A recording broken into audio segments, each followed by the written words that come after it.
Joining us now exclusively is Congressman Jamie Raskin of Maryland, the top Democrat on the House Judiciary Committee. Congressman, I know it has been a long and busy day. Thank you so much for being with us tonight. It is my pleasure, Rachel. I'd rather be nowhere else than with you guys. Oh, that's very kind of you to say. First of all, I'd like two top-line results from you, or two top-line takeaways from you. Number one, why did this happen today? Why do you think your Republican colleagues wanted to do this? And how do you think Jack Smith did? One, there are different theories about why they ended up doing it after trying to blockade a public hearing for so long. One possibility is that they're just trying to fill the airwaves with anything other than the Epstein files. So that's one theory that's out there.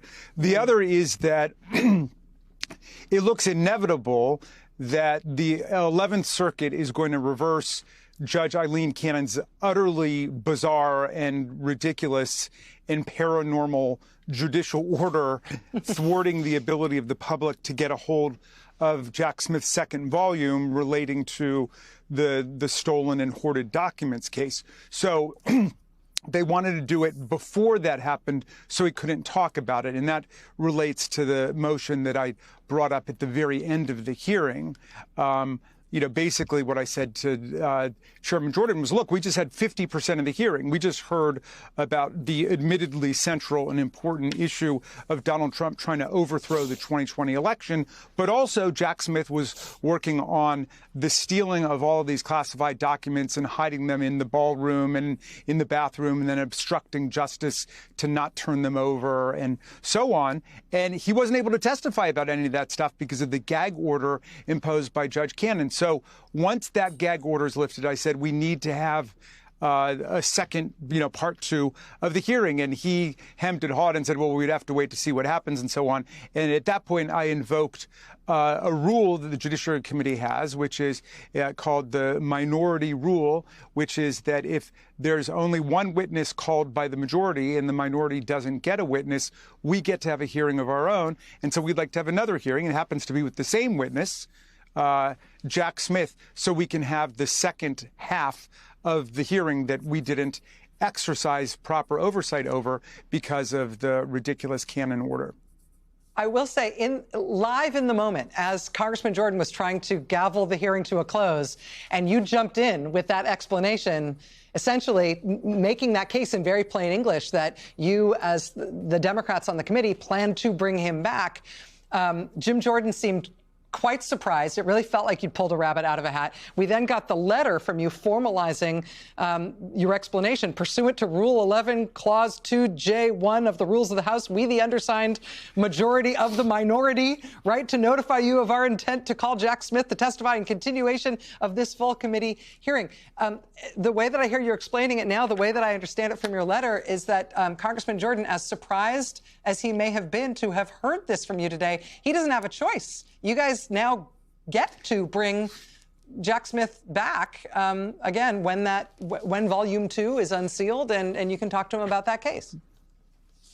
Yeah, well, not only did we have a majority of the Democratic minority, we had every member of the Democratic minority together on it. And I should use that as an opportunity, Rachel, just to commend my extraordinary members on the House Judiciary Democratic side who were there for 4 or 5 hours today and were absolutely zeroed in and focused on everything going on and did a magnificent job of rebutting all of the Republican trivia and nonsense while giving Jack Smith the platform to tell America about what he had found. Congressman, it's Jen Psaki. First of all, it was very enjoyable to watch you there today. It seemed like you've been ready. You had your Wheaties this morning. So thank you for everything you did today. I wanted to ask you about that Hank Johnson, Congressman Hank Johnson moment that Rachel just played, because I think for a lot of people watching, when Jack Smith essentially didn't want to give any more information or answer the question further, it may have made people watching at home think, wait a second, is it possible that when Donald Trump leaves office that charges could be brought again, or there could be another round of accountability? Can you just refresh our memories on that and tell people, all of us and people watching at home, what is or isn't possible? All right. Well, remember, Jen, nothing is more important to the Republicans than the absolute untouchability, immunity, and impunity of Donald Trump. OK, that's number one. When we moved just to impeach him and try and convict him and remove him from office and disqualify him from office. And indeed, it was a 57-43 vote, the most sweeping bipartisan vote to impeach and to try and convict a president in American history. A lot of the Republicans were saying, well, if there were really crimes there, try him.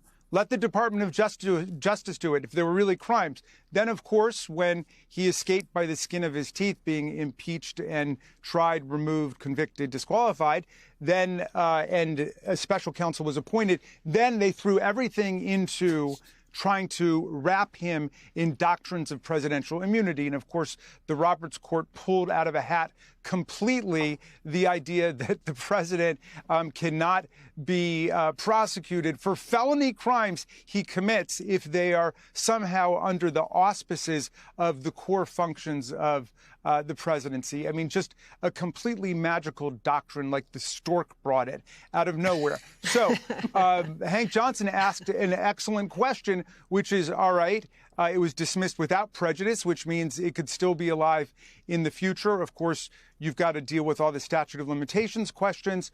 But then you also have to deal with all of these radical, novel Supreme Court immunity doctrines that have been generated. So nothing's impossible here. But look, I think that Americans understand the core thing right now is for the forces of democracy and freedom to stay together, to get us through this nightmare, and to make sure that American democracy survives. That's the critical thing.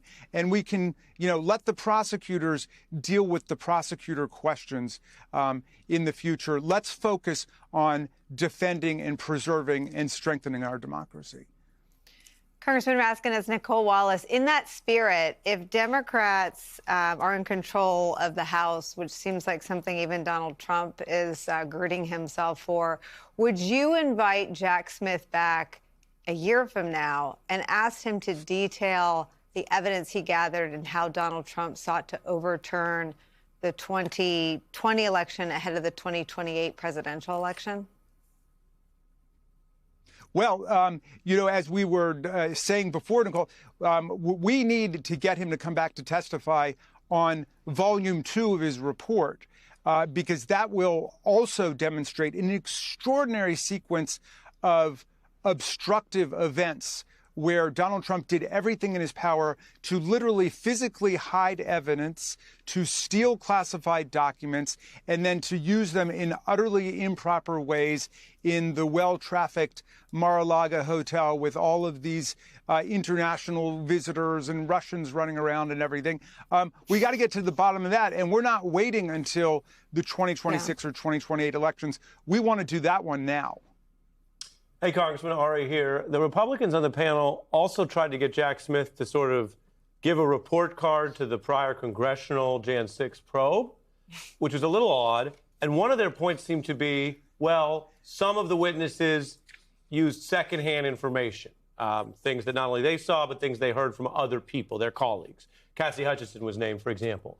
And I just wanted to ask you, what does it say about the Republican members of your committee that during that entire investigation, they backed up the White House position that they weren't going to cooperate, that firsthand witnesses weren't going to cooperate even to a criminal degree?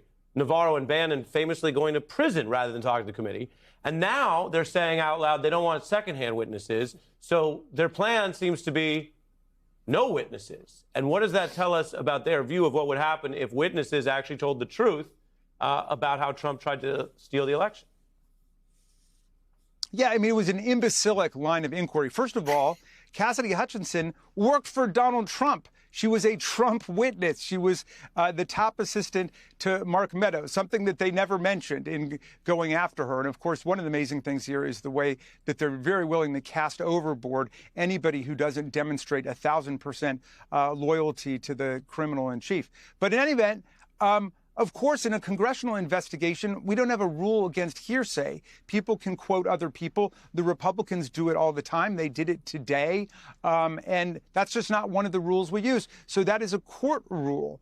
And so I think Jack Smith was pretty clear about that. Of course, they would follow the hearsay rules. But nobody needed Cassidy Hutchinson's testimony about the fact that Donald Trump wanted to march in like Mussolini with the mob he incited to commit violence against Congress and his own vice president, because Donald Trump himself said it as recently as 2024. He said, I wanted to go down there. He said it in the speech on the Ellipse, and I'll be there with you. He said, you got to go and fight like hell. And if you don't, you won't have a country anymore. And he also said, and I'll be there with you. So that whole thing was just nonsense.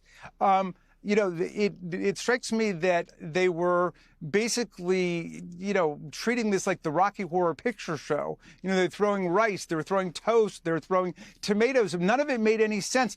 They have no coherent, rational alternative to what was found by the January 6th Select Committee, which they insisted on calling a partisan committee today when it was a bipartisan committee. And by the way, we originally had an agreement with the Republicans for an outside 9/11 style commission, not with members of Congress, but other people appointed outside with 5 Republican appointees, 5 Democratic appointees, equal funding, equal staff, equal subpoena power. And Donald Trump blew it up because he didn't want any investigation at all. And that's when Kevin McCarthy tried to put people who participated in the events of January 6th, like Chairman Jordan, on the committee. And Pelosi said, we're not going to have that. We'll put other Republicans on it. And so that's what happened. And that's how that ended up being perhaps one of the greatest committees in the whole history of the U.S. Congress, which produced a report which they have not laid a glove on.